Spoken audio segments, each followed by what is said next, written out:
We are live, baby. We back. We back, baby. Get that snot rag out of here, Clump. We are back. 3 months in the await. BoogiePod episode 65, baby. We got some new setups. We got some new blood, new life. No new blood, but new life. And we're fired up. We're fired up. We got a lot on the agenda to talk about. We got some NFL season about to kick off here in about 2-3 months, 2.5 months. NCAA talk about, some college football starting up in like a month and a half. And then we got some MLB. We're in the middle of MLB right now. So it's heating up. Trade deadline's on the way. I think it's early August. August 1st or something. August 1st at 6 p.m., I think. I know the time, 6 p.m. So trade deadline's about to be heating up very, very soon. And so we're going to talk about some teams that are going to buy and sell. And then we got the famous, as always, Jake question of the day at the very end. Jake, it's a tradition. How's the week been? How's the 3 months been? Pretty good. No school, most of it. So that's true. Summer break is where it's at. But soon that's going to end, though. School's going to start back here in about end of August, though, for us. End of August. So that's not too bad. So let's kick it off here. We're going to go straight in to our top 10 quarterbacks going right into the season. So no waiting around. We're going straight in to the good stuff right here. Jake, you want to start us off? You want to start at 10? Yeah. Okay, you want to start us off? Yeah, so my 10 is Tua. I think he's got a good offensive-minded head coach.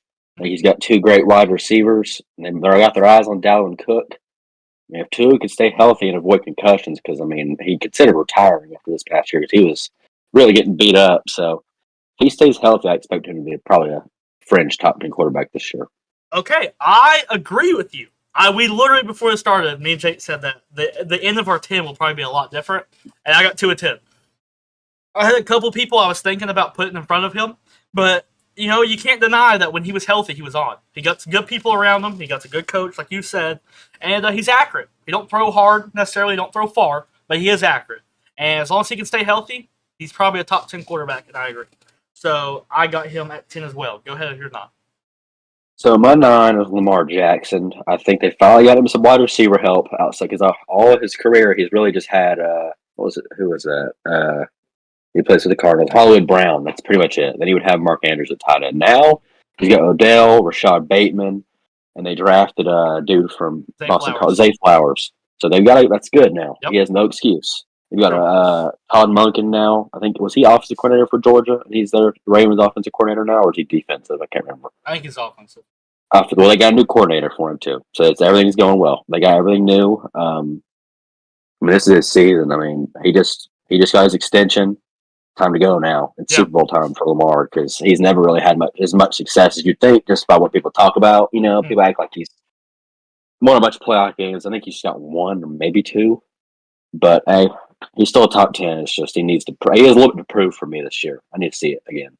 So okay, at my 9, I have Mr. Dak Prescott. I got Dak at 9, mainly because of he's been like me and you've talked about this. I heard on a show that he is like basically a lot of people were talking about how he's like basically like Kirk Cousins, and I disagree. I think his numbers are Kirk Cousins like, but his talent is a lot better than Kirk Cousins. And his ceiling's a lot better than Kirk Cousins. So I think a Dak average year is like a Kirk Cousins ceiling year.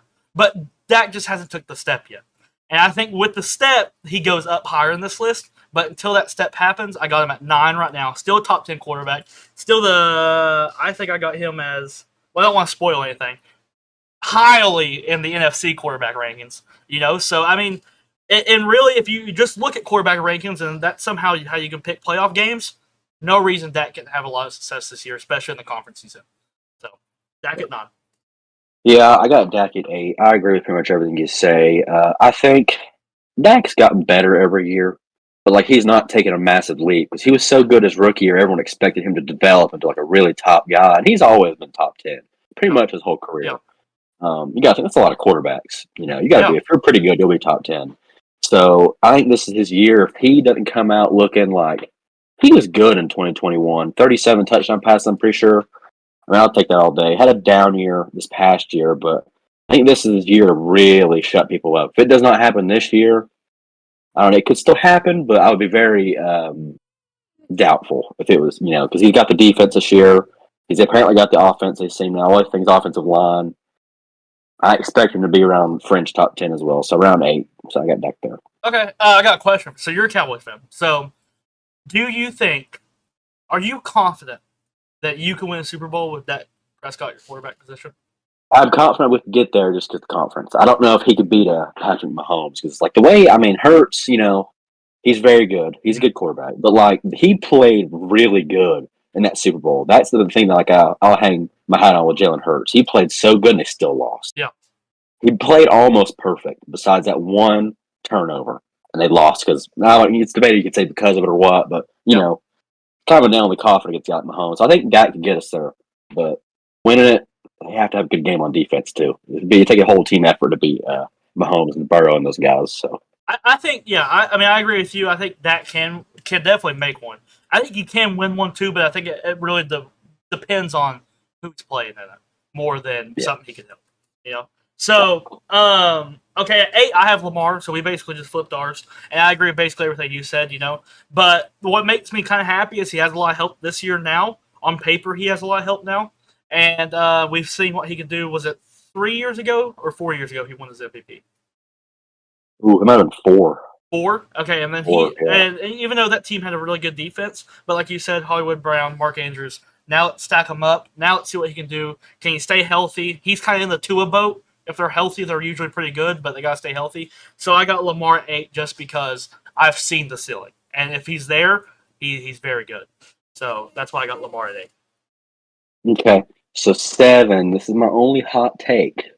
And after this year, if he does it again, I will gladly put him higher. I got Jalen Hurts. Okay. Because everybody above him is a pure, very, very good passer, usually, like pretty much. Yeah. He has shown me he can pass the ball, but like for the whole season, he's more a rushing quarterback, which is whatever, because Lamar is the same way. Mm-hmm. But I think Jalen Hurts is very good. He'll probably be good this year. His offense is still like loaded. Only thing about him though, that offensive coordinator loss is going to be a big deal. I'm really curious if they have a guy in there that could really still figure it out and just follow the blueprint they had. Yeah. Because before that guy got there, they were not good. They weren't. And all they had really added was A.J. Brown, who's also really good. So I expect him to probably move up higher after this year, but it would be hard to. There's only like one guy I think he could be better than this year that's above him on my list. That's why I put him there. Okay. Yeah. I don't know if he could be the passer, I laughed because I thought you were going to say someone else there for a second when you said, see if he can do it again. That's what I was laughing. But, yeah, I agree with everything you said for the most part, but just to a little bit more on the Hurts side than against the Hurts. So I got him a little bit later. But in my 7, I have Aaron Rodgers. Okay? I had really trouble because if Aaron Rodgers comes out like he did 2 years ago, then he's probably like 2 or 3. But if he does it, then he might not even be in this top 10. So it's kind of like a problem a little bit here. I had problems rating Aaron Rodgers.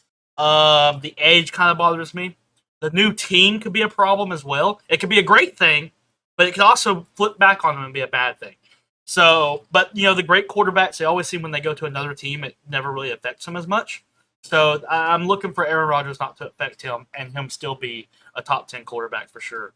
But I just got him at the 7 just because my confidence is still a little shaky. And sometimes this is how it works. Jets don't win. They don't. They got the team to do it, but historic says they don't win. So I know you add Aaron Rodgers, but the logo's still the same. So that scares me a little bit too. But I got Aaron Rodgers at 7.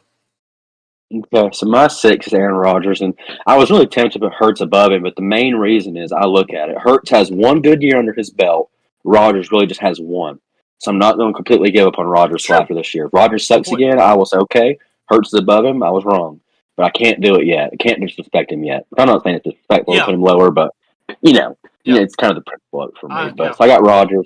I do think they'll have a slow start to the season, kind of like how Tom Brady did when he got to the Bucs, when they were loaded too, and they didn't really get going until they changed the system to fit Tom Brady. They had the old New England system, which then after that they never didn't lose much. But I think Rodgers is more system friendly because he's got some good wide receivers on this team. He's got good running back, offensive line talent there on the team.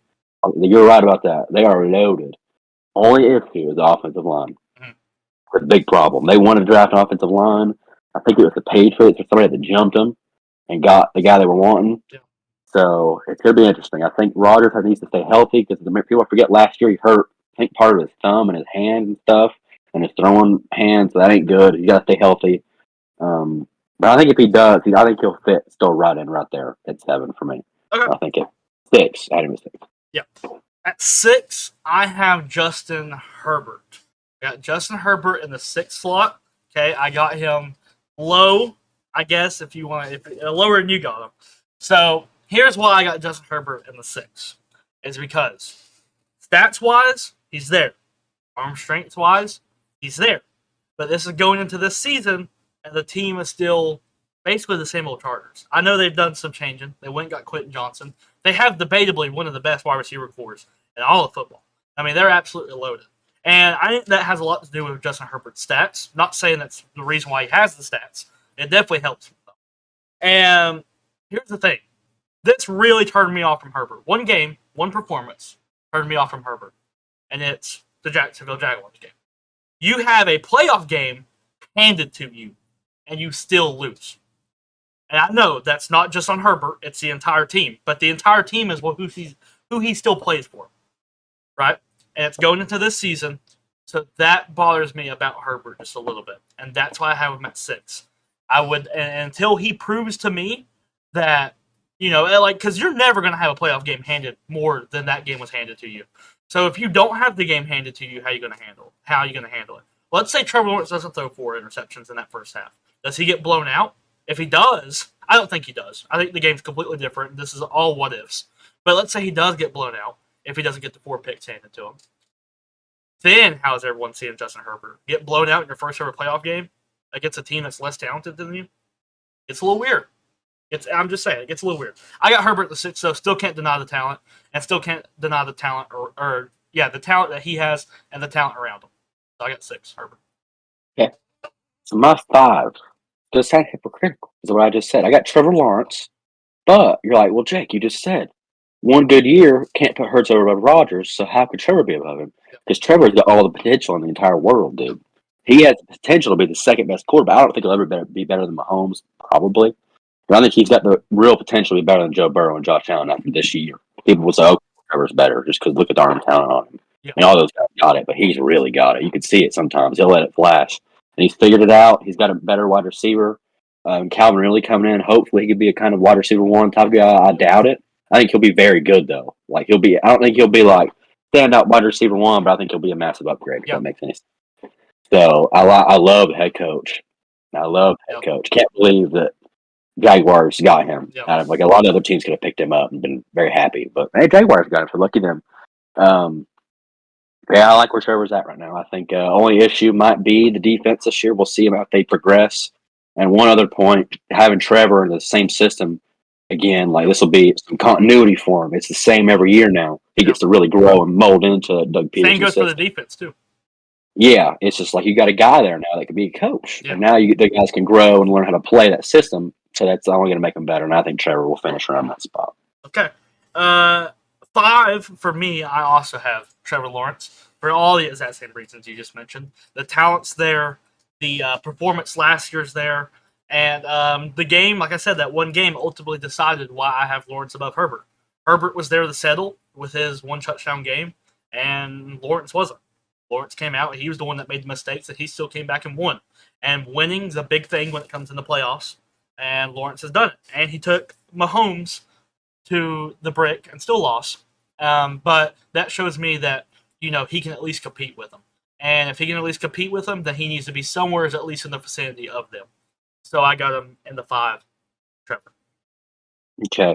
So my 4, you can flip-flop him. I got Herbert at 4 just because he's been in it for a couple of years now, and he's been statistically very good pretty much every year. This year was a down year statistically, but I think it's just kind of the same old Chargers deal. Their head coach is awful. I've been out on him for a long time. Their offensive coordinator was even worse. They got rid of him. Got a pretty dang good one in Kellen Moore. He was from Dallas. I think he will be able to make Herbert put up very good numbers. I'm just curious to see how they adjust in big games. Because that was the big issue with the Cowboys, where Dak and then would have a top 3 offense every year. But when it got to the Niners, they were flat, dude. They couldn't do anything. So it's like, same deal. Can they adjust? Maybe Herbert's so much more talented than Dak. Now they can start working in more things, and Kellen Moore can rely on him more, and they can do something. So I think Herbert's got some question marks from the coaching staff. That's his biggest issue. But I think he's so talented. The wide receiver core, got Austin Eckler. Yep. I think he'll be fine. Him and Trevor are very interchangeable for me. So it's really kind of the same spot, but just Trevor's a little bit lower, I guess, technically. Okay. In the 4, I have Jalen Hurts. Surprising coming from me because I'm also with Jake, and like the whole Jalen Hurts ain't very talented. It's a very system-esque quarterback, but that's why I have him in the 4. It's because he's in the exact same system he was in last year, and he thrives in that system. It's very Jalen Hurts friendly, and there's nothing wrong with that. That's kudos to coach. That's kudos to everything. If you're trying to win, which is the name of the game, the number one goal is to win the Super Bowl. And if that's the case, then you got to have a system for that. That's the complete opposite of what Justin Herbert said. You could argue. So, So I mean, and that's the difference. You know, Justin Herbert's uber more talented than Jalen Hurts, but Jalen Hurts in a great system. And going into this season, Jalen Hurts going to be in that same system. And I think in that system, he's a top 5 quarterback, and I got him in the 4. Okay, so 3, I got Josh Allen. Little bit of a weird year from Josh Allen. He did hurt his elbow pretty bad. I forget what the injury was, but it's kind of serious where he can still play, but it ain't going to be the same. He's got some issues maybe with chemistry with Stephon Diggs right now because they kind of gotten that. Yep. There's more Stephon Diggs kind of yelling at everybody, and there's an issue there. He was tweeting some stuff, and I think the Bills are going to look back, and it's going to be the case. They let the right coach go to the Giants, and they left their head coach is who he is. So Daboll is going to be better than Sean McDermott in the long run. And Josh Allen's so good, but he got overrated, and then he didn't play up to the level to make people think that he could rival Mahomes this year. This was the year to prove I could be right there with the big dog Mahomes, and he didn't really. He didn't. And he played a good game against him, but as a season's work, it was not the same. So he's still clear 3, though. I still think he's really, really freaking good. But some question marks. It'll be an interesting year for the Bills. It's their window's closing. Yep. It's about time. You got to go now. It's closing. So this might be their year to try. Okay, in the 3, I also have Josh Allen, and I agree the window is closing, and it's got to be fast. The chemistry is obviously a big issue. I mean, there was at times I really thought reading Twitter tweets that Stephon Diggs was going somewhere else, but got overhyped about that. Thought he was going to be a Jag there for a little bit. And if we go back, let's go back a little bit. Preseason of this past year, Bills were by far the favorites to win the Super Bowl. By far. Yeah, I picked them. Yeah, by far the favorites, and they let a lot of people down. And you could say, well, and then this is a lot of negative talk to be talking about the number 3 quarterback in all of NFL, and we both agree on that. But it's because of what he was supposed to be going into this past year. That's why it's a disappointment. He should be at least 2, but he's not. And that's his own doing. That's the chemistry with the team. That's the coach. There's a lot of things that go into it, but I also have him at 3. Yeah, so at the 2, I got Joe Burrow, obviously. So it's kind of the opposite, where I think the chemistry on this team is great. I think all those guys are on the same page. They like each other. There's no one, being selfish or anything. Everyone's just ready to go win. Head coach is pretty dang good. He's made a Super Bowl now. Joe Burrow, I don't know. He just played better than Josh Allen has this past year. Well, maybe you could argue less talented, but I mean, it's pretty close. He's not as much of a runner, and Joe Burrow, playoff wise, is interesting because him and Josh Allen had some really interesting first round games. Joe Burrow struggled against what's the guy with the Ravens? Tyler Huntley. Yeah, they almost kind of lost there for a minute. And then the Bills really almost lost. Skylar Thompson. I can't remember. You remember that? I don't remember that. Skylar Thompson. I was like, that's kind of both of you guys. Yeah, what are we doing? Yeah. Not many other guys get away with that kind of a close game. Yeah. I mean, so they're both similar to me in that regard in playoff, where it's they're good, but they're not lights out every time they play like someone else on the list. Yeah. But Joe Burrow is clear too, though. Making a Super Bowl, it's a big deal for his age. Yeah. Here's why I think I got Joe Burrow too. Here's the main reason I think that separates them right now is when Joe Burrow plays bad, they win. When Josh Allen plays bad, they lose. And you say that's a lot about coaching. That's a lot about teams. And it also has a lot about just I'm a believer in the little pitsiness in the air, a little winning. And I think Joe Burrow just has a little bit more winning, a little bit more of that dog in him. And I know Josh Allen's trucking people when he's running, and you don't see Joe Burrow doing that. But Joe Burrow has more points at the end of the game typically. And it's hard to pick a guy who let the other dude come into his place and win in the playoffs. Very hard to do that. Joe Burrow went to the Bills and beat them head to he head. did. So it's In very the hard. snow. Yeah, in the snow, where Josh Allen is supposed to easily have an advantage. He lives there. So, but didn't happen. And so kudos. I remember watching that game and really thinking, I was like, man, the Bengals are going to be like really hard to beat. And then everyone overrated them. So what can you do? But yeah, Joe Burrow too. Yep. So obviously one is Patrick Mahomes, and he will be probably number one for the next 10 to 15 years. Maybe not 15, 10 to 12, you know. There'll be, I've said this before on this podcast, there will be a list of guys that people try to put above him over the next 10 to 12 years, but none of them ever will be. I think Mahomes will probably be the GOAT of the sport when we're saying, I don't even care if he don't get 7 rings. If he gets 4, I'll say he's the GOAT. Yeah. Because I think he's so much better than Tom Brady is. Statistically, he'll be better. Playoff stats, he'll probably even be better. It's just the ring count's going to be the thing that gets him in trouble. And losing to Tom Brady in the Super Bowl, which, if you watch the game, you know why they lost. But Mahomes is clearly the best. He just does everything perfectly, it seems. And winning that game against the Eagles, I hold that ring to a high standard because I looked at that Eagles team like about almost unbeatable coming into the playoffs, dude. They were rolling. Their whole team's almost perfect. Yeah. They were almost a perfect team. They lost like 2 games. I think 3. Because Hurt was out for 2 of them. Mahomes walks in there and really not to do all that much. He wasn't on the field that much, and they still won. Yeah. Because every time he got the ball, they score almost after the first half at least. So, yeah, I think he's 2 rings now. He's the best. You said it all. Patrick Mahomes won. I got nothing else to say. You took it away. Let's move on to college football. It just dropped. Tennessee avoids the bowl bans. However, they were fined over $8 million, which is pocket change for a university. So, Jake, my question to you is this deserving? Should they not be bowl banned at all? Or should they, and if so, how many? I don't think so. I think this kind of tells you that we're in a new era when people cheat and call it in the NCAA that if they will do the right thing, because Tennessee handled it very well. They got rid of all their guys. They were cooperating with the NCAA. They had nipped it in the bud, you could say. They didn't wait for the NCAA to come looking. They told them everything. We fired everybody. New AD, new coaches, new kids that play them. So how are you going to punish these guys? Because they didn't have nothing to do with it. That was their angle, and that's what happened. And I think if they would have not done exactly what they did, I would have said, yeah, they probably deserved a bowl ban. But I think they played it so perfect. Because they had like 200 violations. Dude. Yeah. That's a lot. That's a lot. But look at Pruitt. And the dude, they had text messages. He said they tried to pay Darnell Washington money, and he still went to Georgia. I wonder how much Georgia paid him. That's the real question. You don't take all that money and leave. I bet you old Kirby Smart got the checkbook open too, but we don't care about that though.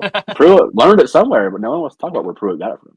But regardless, I think it was the right decision because I think they kind of gave the blueprint now where if you cooperate right, I mean, if you don't, I don't know how you could do something worse, like 200 violations, but I don't think you'll see another team really in football get bowl banned for a long time. It'd have to be something crazy, dude, to get bowl banned. Yeah. That's what I think this means. I think one has a lot to do with how popular Tennessee is. You know, I understand. I'm not saying that like that gets them out of it, but I'm saying that like it hurts NCAA if Tennessee has a chance to be in the top 4, but they can't play. That hurts. That's not like they're SMU that you can just ruin their entire franchise. Nobody cares, right? Yeah. Tennessee's a big deal. So that has a lot to do with it. I also think it's allowed now. I think that has a lot to do with it now. That's allowed now. You can pay people now, NIL, stuff like that. I think that also has a lot to do with it. And then also the point you made, Tennessee did the right things. They handled it well. And I agree with that. I think that also had a lot to do with it. I think those are 3 key factors on why they were not bowl banned. Do they deserve it? Bowl ban's really hard because it's hard, especially when a team. I mean, this kind of goes back to like how popular Tennessee is and stuff. Like Tennessee fans have been waiting for them to be how they are right now, and they're here. And it'd be a real shame if 3 years ago, something you did 3 years ago, is punishment now. You know, that would really suck for Tennessee fans. And I think maybe the cash could have been more. Maybe if there's another way they could have handled it with like maybe a scholarship deal or something. Maybe you cut some scholarships. Yeah, they did cut scholarships. They cut scholarships. Okay, so something like that. But the bowl ban is very harsh, especially when the playoffs count as the bowls. That's when it's really harsh. If it was just like, hey, maybe if they did all bowl games but playoffs, then okay, whatever. But if you have a chance to make the playoffs, you need to be in there. So one more point real quick. Yeah. I think the real reason that they didn't get bowl banned is because they sucked. Mhm. Like Jeremy Pruitt and these guys were paying these players so Sure. much money, and they were still losing to Georgia State and almost losing to Appy State. Well, Appy State's good now, but then you're Tennessee, you can't lose a team like that. Yeah. They sucked. It ain't like they went in there and disrupted like Alabama or nothing and beat Georgia and all this crazy stuff. Yeah. I mean, they were awful. That's what I don't get. How are you still that bad? That just says a lot about Jeremy Pruitt. I don't know. It's worst coach of school history. There you go. By a mile. But, all right, let's move on. Northwestern is looking for a new head coach, and there's a little talk around the block that could be Big Coach O. Should Coach O return, Jake? And if so, should it be with the Wildcats? No, I'd wait for the Miami job. He's gonna get the Miami job. Think Wait so? for Cristobal. Yeah, wait for Cristobal to get out of there in a couple of years. He sucks. Okay. If I'm him, I'd wait my time. That's what I do. I don't want to go to Northwestern after that. They're not even good usually, anyways. And after this, I mean, their whole culture's jacked now. Yeah. I mean, it's going to take a special effort to make them ever be anything again after this. So, if I'm Coach O, no way. I'm staying. I've already won my natty. I don't need to go to a school like that right now. Wait. Yeah. Well, you know my opinion on Coach O. I think he's one of the biggest frauds out there. One of the biggest frauds out there. The quarterback list we just made proves why Mr. Coach O is one of the biggest frauds out there. Great recruiter, dude. Look at him go. He didn't recruit Joe Burrow. He did. Joe Burrow went to Ohio State. He transferred to LSU.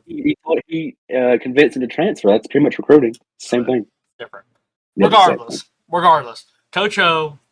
I think Northwestern job would be cool for him. I think it's awesome for Northwestern. It draws eyes in Northwestern. Northwestern needs that. They need eyes. Are they going to help them win games? No. But hey, draw some eyes to you. Maybe you'll get some extra recruits just because of the name. Why not? But I think it'd be cool for Coach O to make a little money. The only thing it could be on the downside of Coach O is he'll expose him for who he really is, and I would hate that for him. But let's move on there. Let's move on to MLB. We're in the middle of MLB right now, in the mix of it. Let's do our halfway, because we're halfway through the season now. We've actually started the second half already. But give me your halfway World Series prediction, Jake. So who is your World Series prediction at the end of the year? Okay, so we'll get the obvious one out of the way. I think it's the Braves are going from the National League. And I do think they're going to win the World Series this year. I'm going to go ahead and say it. I think 2023 might be their year. I might be jinxing it. I'll knock on wood, Yep. But the American League side is interesting. And I put a bet on DraftKings for them and the Rangers. Okay. I don't know how I feel about the Rangers no more. The Rangers are falling off a cliff.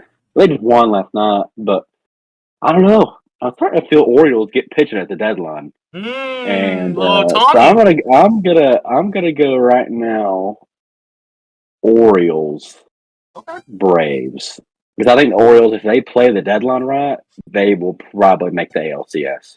Okay. They would have to see though, because they're kind of losers when it comes to actually building a team outside of your normal prospects. Yeah. So they got the bullpen. Got to go get starters. Okay. Go get James Paxton. No, not you don't want him after today. You got like 9 runs to the Cubs. I don't know if you want him after that.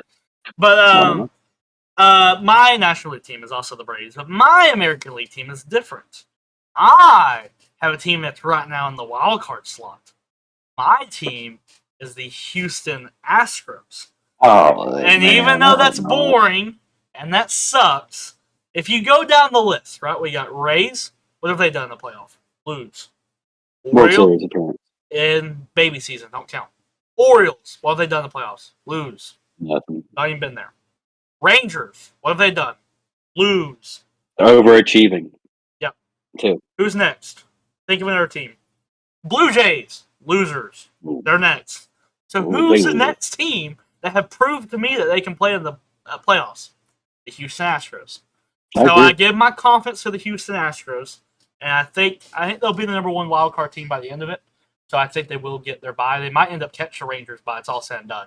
If they catch the Rangers and they're hot going into the playoffs, you might as well book it. No, yeah.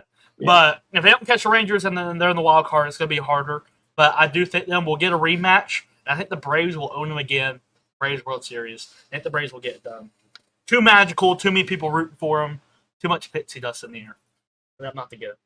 All right, Jake, let's move on to our next. I'm excited about this one. I'm excited to see what you say. We're moving on to the buy or sell section. And basically, I'm going to give Jake a team. I picked 6 teams that are the hardest, I think, to decide if they should be buyers or they should be sellers. And Jake's going to be each team's GM today, and he's going to tell us if he thinks they should sell at the deadline or buy. Now, if you think they should do nothing, that's also an option, but give us a little detail what you would do if you were the GM. Okay, Jake?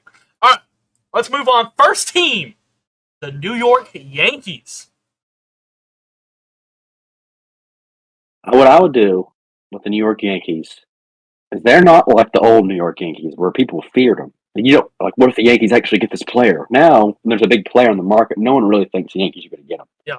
They need to go get a guy, and I think that the American League is so good where nothing's guaranteed unless you're like, I don't know, nothing's really guaranteed at all for anybody. I mean, you could have two, 3 weeks of bad baseball, and you're really hurting now. It's so loaded on the top end.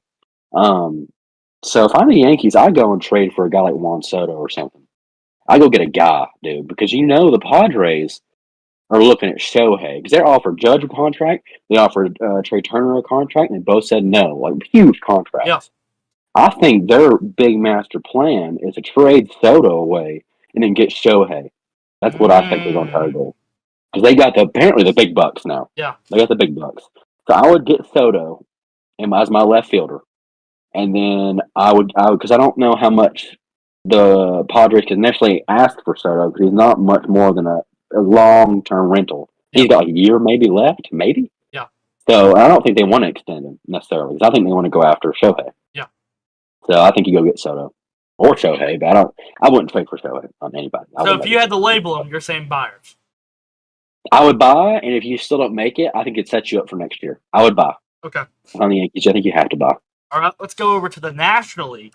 Go to the Milwaukee Brewers. What should the Brewers do? I would buy minorly. I would buy little bits because the division's so bad. The Reds are leading it, and I think the Reds are just hot. I don't think the Reds have it and starting pitching to do anything. Personally, yeah, they got the hitting though. If I'm them, I would buy a little bit because it's getting the playoffs. It's the first half of the battle. You get there, it's baseball. Because I think they have a real open spot to do it, so I would buy a little bit. I don't know who I'd buy. I would probably maybe try to get a cheap power bat or something, maybe. I would buy something. Okay. I think you have to. All right, so buy for the Brewers, buy for the Yankees. Let's go back to the American League. Let's go to my beloved Boston Red Sox. They're a weird team. They're a weird team. I don't know what you do. It's Tom Bloom's fault. He's got him in a weird spot now where he kind of set them up to be where they're at right now. They're all average. Over 500. Everyone's just good, but no one's like great. Sucks. I would sell, maybe, but I wouldn't do a fire sale. I would trade James Paxton. I would. I know he's like the boss. He's one of the few. I guess Boston's been pitching pretty good now. Yeah. You got Brian Bello as your centerpiece now. You build around him, not James Paxton. Yeah. You trade Paxton away. You try to trade Justin Turner away. Any of those guys are not going to be there long term. You get rid of them because you need young talent now, and you still have a decent core because they're still a pretty good team. Yeah. You maybe not playoff caliber because of the way the American League is, but not a bad team at all. So I would do slight selling on little things and get prospects or whatever you want back and set up for next year. Yeah, I think. Personally, yeah, if I'm selling and I'm the Red Sox, I think Paxton, Duvall, and yeah, Paxton, Duvall, and Kike could be gone too. I think those are those are maybe your options. There's a chance Kike and like Yu Chang and stuff gets DFA'd, but we'll see what happens. So let's move on. And you mentioned them earlier. How about the Red Hot Reds? I think you gotta say buy as well. I mean, if you're leading the division in a bad division, I think you gotta buy. Go for it. Get in the playoffs. The Reds ain't been in the playoffs with 2020. Yeah, I would go get and start pitching. I mean, you shouldn't have traded Luis Castillo last year, big dummies. That's like your ace right there. You trade him away to the Mariners. So that looks bad now. I'd go get and start pitching and ride to the playoffs, hopefully. You just got to hope the offense stays hot. All right. That's what I'd do. So let's go to Luis Castillo's home now, the Mariners. Yeah. What about them? What do they have to sell? Luis Castillo. I mean, I really don't know much. No. They just signed a huge deal. No, I think they keep their core guys. But I guess I would say if you're going to do anything, I would maybe do nothing. Or if there's a thing I could sell, like one or two guys, a minor, if I could get something for, I would do it. I'm not buying. Move some platoon They don't have it. Yeah, they don't have it this Maybe a year. I little don't think. bullpen Unless they have a help. great second half. Yeah, that's what I would do. I would not buy. I Okay. would not buy. All right. So let's go to the Braves' favorite team, the Phillies. The Phillies. I mean, you buy. Yeah, you Uh-huh. go like you trade for Paul Goldschmidt or somebody. Yeah, that's been the rumor. The Phillies not trying to get him. Yeah, I'd buy. They might not win the division, but they're built well for the playoffs, like the Braves are. Mhm. And look what they did to the Braves last year. They got hot. Braves weren't ready for it, and they took the Braves out. So, do it again. That's what I'll do. If I'm Phillies, I can just because they got the bat. You just gotta start. Aaron Nola's not been as good as you'd like this year. I would probably go get another starting pitcher, maybe a bullpen guy or two, and I'd try to get Paul Goldschmidt. I'd go all in. Mhm. Once you sign Trey Turner to that deal, you're all in because he's not been good this year. You got to do something around him because he's not been the guy you thought he was so far. I think you buy hard, buy big time. Yeah. So you got Yankees buy, Brewers buy, Boston sell, Reds buy, Mariners don't really do anything, and Phillies buy. I agree with the Phillies for sure. I didn't really get my comment on the Phillies, but I agree with them for sure because you got people like Bryce Harper and Kyle Schwarber, where if you can get them in the playoffs, they'll win you ball games themselves. So you just got to get them there. And I agree with you there. And also Zach Wheeler has been kind of disappointing a little bit this year as well. So you got some people that maybe pitching rotation could use some help. Maybe go get one of them old guys from the Mets. Maybe. Why not? For a rental, Maybe, if you can get him 1 year somehow. I know Scherzer. Surprised you didn't put The Mets. surprised you didn't put the Mets on there. Yeah, they're actually the most interesting one. I think they're really hard. But I think hard, it has to hard be a filler. sell, though. I think it has to be a sell. You think so? I think it has. I agree. They're losers. I'm just saying it. They are. They don't have the culture there, and it's mainly because of a couple guys. They're big time players. They're not winners. So that's what I think. If they That's they don't sell, they're going to ruin their turnaround one day. They're going to be real. Oh, They're going to like Rams it, where they're going to suck for a long time if they don't turn around. Last year was their year. Yep. You know, like they were good last year. And They still didn't win. it didn't go their way. You got to chop it up and sell. I think you do. You have to sell. I don't think they will, though. I think they'll do nothing, which is the best thing for if you're a Braves or Phillies fan. Yeah. See the Mets do nothing. It's good. They're selling their cash. Yeah, I agree. All right, that moves us into our last segment, the Jake question of the podcast of the day, whatever you want to call it. What do you got? Crap. Jake? Think about it. This was something. Okay. This is really like a random question, I guess. Go for it. That's the best part. Duke and Clemson week 1 NCAA. Okay. So Duke fans are chirping. They are I chirping. see it. They're chirping. They're chirping. They're chirpers. I'll ask you like one question first. How nervous are you for this game? Is it a concerning game? Do you think Duke is it at Duke? It's a concerning game, for sure. It's at Duke. That's what makes it scary. Okay. Do you think this is like if Clemson loses this game to Duke, what does that mean for Clemson? Like, the only reason I asked because I saw people on YouTube predicted schedules, and a couple of them had Duke winning this game. Yeah, it's like a real thing. Well, they have a good quarterback. Real thing now. That's the scary part. They do. They have a good quarterback. Yeah. Here's the thing: if Clemson, so what's the main question? If Clemson loses a game, what does it mean for him? Or am I nervous? You got 2 points. Yeah, if Clemson, after getting that offensive coordinator and finally having a guy at quarterback you like, comes into Duke and loses week 1, what is that? What are we doing? Okay. What's happening? What I think that means for Clemson is I think that you are no longer the top, like you're not no level of top level program. I think that's what that decides. I think if you can because Duke reminds me this year of Wake Forest the past years. Very similar, where they have one good quarterback, not really much talent around them, but they got the quarterback, the guy that's going to win you a lot of games against average ACC talent. Okay? So, past Clemson teams smoke teams like Wake Forest. But, last year, Wake Forest almost got him. So, I think this is going to be a real telltale. I'm very excited we open with this game. I think we're going to learn a lot about Clemson. But to answer your immediate question, if they lose this game, I think it really matters if they win or lose. Because if they win by 10 or so, I'm not going to be so worried as if they lose by 10 to like other teams. Or win by 10, I mean. But if they lose this game, no matter how they lose it, if they lose it, I think they're done being a top-level program. I think this game really tells a lot. I think they're done. And I think we're going to have a very similar year, or even worse, to last year. And I'm done blaming the quarterbacks, too. Don't care how bad Kay Klubnik is. I think it starts being a Dabo issue, too. I think Dabo, not hot seat trouble or anything like that, but questions start to really be raised. Because we know that DJ and K were both high prospects coming in. We know that they were both really good at one point in their lives. We also know that Garrett Riley was a great coach at one point in his life if he's all of a sudden no good at Clemson, right?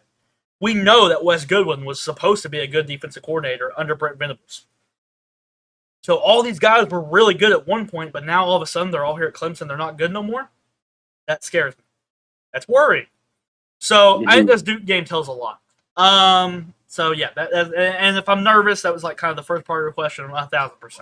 I get nervous for every Clemson game. Nowadays, especially nowadays. Yeah, it ain't a given no more. Yeah, a little extra nervous. If I had to give a prediction on the game, I think Duke comes out swinging.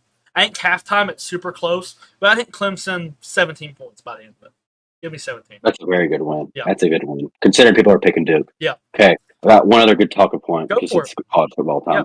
Yeah. So, Ryan Day is having a hard time with Michigan these past 2 years. Yes. And then I think they're going to lose to Michigan again. That's 3 years in a row. Is it at Michigan this year or at Ohio State? It's at Michigan this year. Oh, that's right. They didn't get him last year. Oh. It was at Ohio State, and then Michigan came in there and smoked them, dude. Oh. These people talk about Ryan Day getting hard. I just had that question pop in my brain, like, Ryan Day's going to lose them 3 times in a row. Yeah. Michigan. Yeah, Michigan's a better team this year, I think, at least at the quarterback position. They are, probably. They are. So it's like, what happens to Ryan Day if they lose to Michigan? Does anything happen? Is that their only loss? Probably. I would say, Ohio State ain't playing murderers row, I don't think necessarily. Penn State's pretty good. I don't know if they play Penn State or not. I don't know. They do. They're in the same conference and everything. Okay, well, maybe not. I don't know where the Penn State game's at because Penn State looking okay this year. Yep. They got Drew Aller starting, I think. He's supposed to be a big deal. So if Ohio State loses to Michigan and it's their only loss, I think you got to go what Michigan did with Jim Harbaugh all those years. I think you just bite the bullet, man. You just can't beat them. It is what it is. Michigan wrote it out until it happened, right? Maybe you ride out with Ryan Day. If he's still making it to the playoffs, everyone forget about it. This man had Georgia beat last year. He had him beat. He did. So, I'm not as down. And this coming from I hate Ohio State. You know that. But I really do think that Ryan Day is a great coach. I think it would be a very bad letdown if they let him go, unless they're very confident in the dude they got coming in. So if he loses to Michigan again, I think it's okay. I think he's all right. Yeah, that's why I never really understand Ohio State fans calling for Ryan Day's job. Like, who's going to get? Yeah. You could have said Luke Fickell, but now he's at Wisconsin. Yeah. Ryan Day, he did get everything handed to him. Too. Yeah, and I wouldn't say Wisconsin with the right 3 years or something. But regardless, I think Ryan Day did get the keys to the castle handed to him. He's not really – he made a college football playoff championship game, but against that Alabama team that was really good.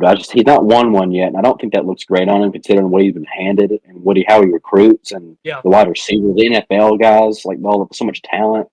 I think it'll come soon. I don't think it'll be this year, but I think he'll get one soon. But I think anyone saying to fire him is insane, unless they have 5 losses or something bad. Yeah, and I also I was also going to say that I don't think Ohio State should be looking for national championships to be able to judge their coach as well, because Urban Meyer won one with Ohio State. He won 2. He won another one with Florida, but one with Ohio State. So and you lost a lot in the playoffs, so you can't be knocking out Ryan Day for it, but praising Urban Meyer for it.